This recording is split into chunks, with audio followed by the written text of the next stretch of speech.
Tak som veľmi dojatý, som rád, že táto konferencia bola úspešná. Som rád aj kvôli tomu, že boli zvolení všetci delegáti, ktorí boli v mojom tíme, že nemusíme odznova učiť niekoho nového a že sme boli jednotní aj na tejto konferencii.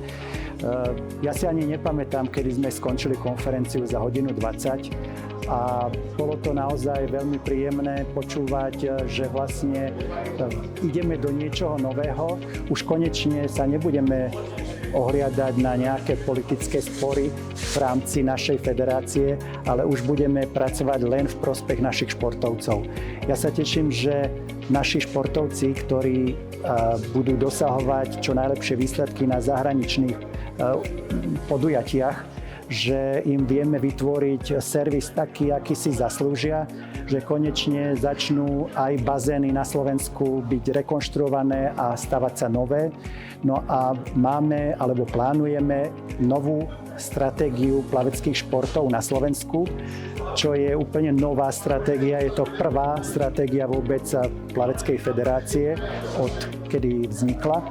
A ja verím, že tá nás posunie dopredu a budeme patriť nielen medzi najlepšie federácie alebo národné športové zväzy na Slovensku, ale budeme patriť aj medzi najlepšie plavecké zväzy v Európe. V prvom rade to, čo podľa mňa najviac treba zlepšiť, je spolupráca medzi klubmi, vedením, sekciou, odbornými komisiami a podobne. To si myslím, že je naša prvá starosť spolupracovať, lebo všetci máme jeden záujem.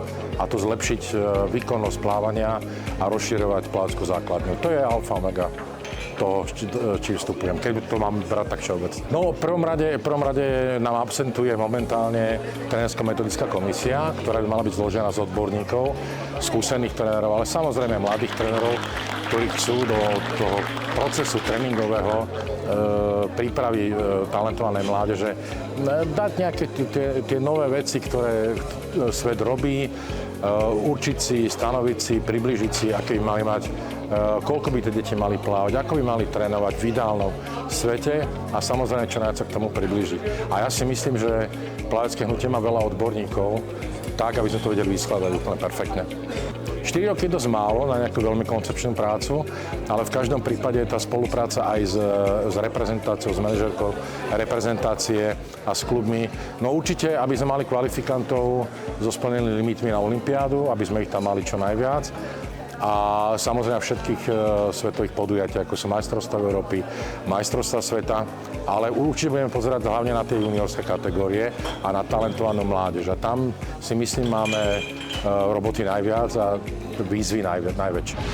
V podstate voľby už spadli do rozbehnutej súťaže, keď je všetko nastavené, čiže klubový život beží tak, ako má. Plus asi víziou je to, že naštartovať tie seniorské reprezentačné tréningové centra, plus rozbehnúť kvalifikácie seniorské a juniorské na majstrovstvá Európy a možno sa pokúsiť zorganizovať v novom bazéne v Košiciach na Národnom olympijskom centre nejaké významné európske podujatie, mládežnícke zrejme. Asi to, že sa nám podarilo kvalifikovať aj mužom z najťažšej kvalifikácie v histórii na majstrovstvá Európy a v tom istom čase aj ženám. Tak našim predsavzatím bolo, že začneme pracovať s mládežou, začneme sa venovať tomu, aby sme rozšírili tú diaľkoplaveckú základňu, aby bolo, jak sa povie, z čoho vyberať. Aby sme ten tým posilnili a to sa nám osvedčilo. Nám začínajú naozaj juniori dorastať, začínajú prinášať výsledky, ktoré sa zaradili vlastne medzi historické momenty v slovenskom diaľkovom plávaní.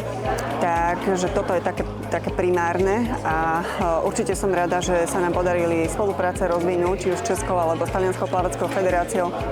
Vieme tak zabezpečiť možnosti pre niektorých plavcov, ktorí majú záujem sa zaradiť do klubov aj v zahraničí. Tak určite pokračovať v tej začatej práci, určite, aby sme tú základňu ešte viacej rozšírili. No a v neposlednom rade podporiť reprezentantov a plavcov z útvaru talentovanej mládeže. Ja by som bola rada, keby boli možnosti na to, aby sme plavcov poslali čo na najviac medzinárodných plaveckých ďalkoplaveckých podujatí, aby teda videli, aký je trend vo svete, aby sa mohli porovnať, aby mohli zažiť, aké to je na týchto závodoch, akú výkonnosť musia mať. A na to ale treba nemalé financie a určite teda jeden z bodov, o ktorý bude bojovať výbor sekcie ďalkového plávania, bude navýšenie financií pre náš šport. Pretože Slovenská plavecká federácia síce navýšila celkový budžet financií, ale v ďalkovom plávaní sa to neodrazilo, takže aby sme aj nezostali na chvoste, tak určite v tomto by sme chceli zabojovať. Tak určite je to veľká dôvera, že môžem byť v tejto funkcii, ale sú s tým aj záväzky. Máme určite snahu o to zväčšiť základňu synchronizovaného plávania. Tak ako je to veľmi náročné rozšíriť to do iných miest, ale stále by sme chceli, aby synchronizované plávanie bolo aj v iných mestách, ale vieme, aké sú s tým spojené problémy a to je nedostatok bazénov, ktorý tu je a tie máme či len v Bratislave, tak aj v iných mestách a tým pádom bojujeme s týmto problémom. Som pyšná na výsledky, ktoré dosiahli dievčatá alebo aj v Mixpark v minulosti. Dostali sme sa do finále na majstrovstvách sveta v plávaní, mali sme tímovku po dlhých rokoch v zastúpení, veľmi dobré umiestnenia, čiže z toho sa veľmi tešíme, chceli by sme s tom pokračovať, ale musíme mať aj podmienky na to, aby sme mohli dosahovať dobré ciele.